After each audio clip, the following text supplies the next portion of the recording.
Also in the street plan of Washington, you find pentagrams. So here we have two pentagrams in the street plan of Washington. The top one points into the Capitol building, and the one at the bottom points into the White House.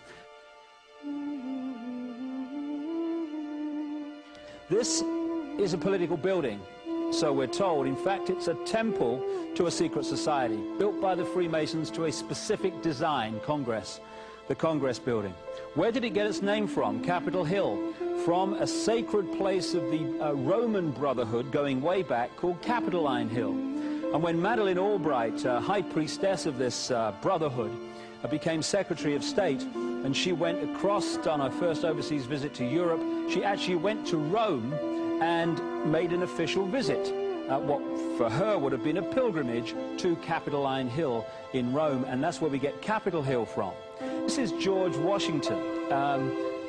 In the last century, they decided they didn't have a decent statue of George, so instead of getting an American to produce one, they ordered it from Italy, from Florence.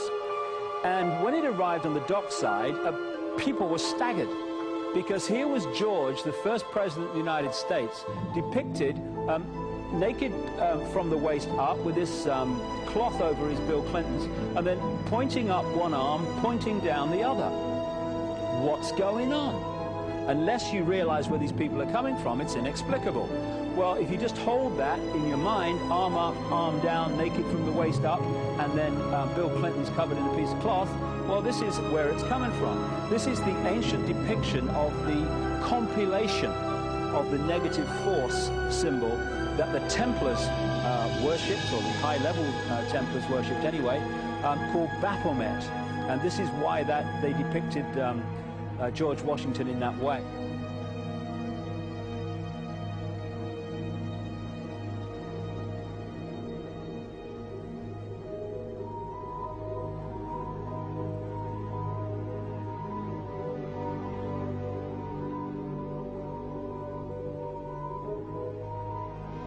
What has come to light is that it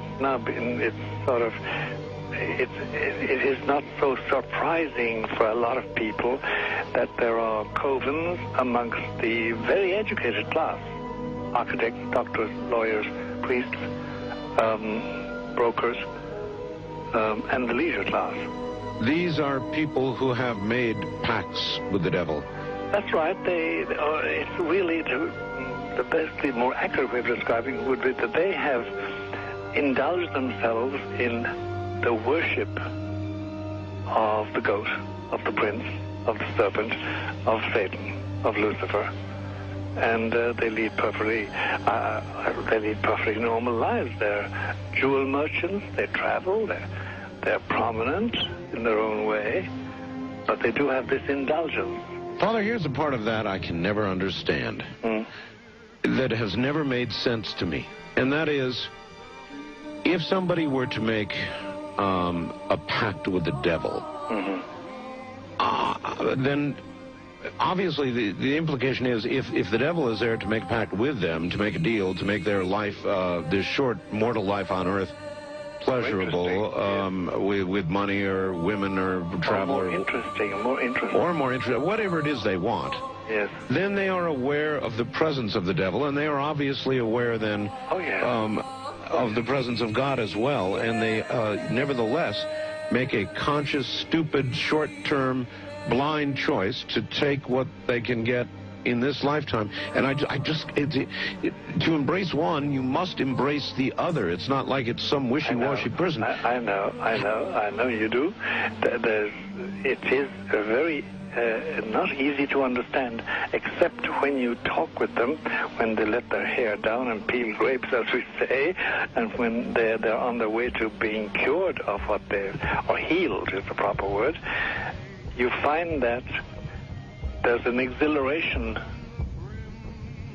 and a satisfaction which is both sensual and sexual and mental when they really indulge in Luciferian worship. There is a peculiar exhilaration. Like a drug, then? Yes, it's a peculiar exhilaration. And of course, the godly instincts in us all, the angelic in us all, because we all have something angelic and something godly, besides everything else, a lot of other negative things, that is quenched. And you find in them a horror of anything, what we call sacred and holy, or sacrosanct, or the idea of the idea of the sacred, of the awesome.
How in the world did you ever get involved in praying to demon spirits? A fellow that had been on a particular ship with me, he told me, "Hey, I got something fantastic to tell you." He said, "I am affiliated with people that speak with the spirits of the dead. How would you like to talk to the spirit of your dead mother?"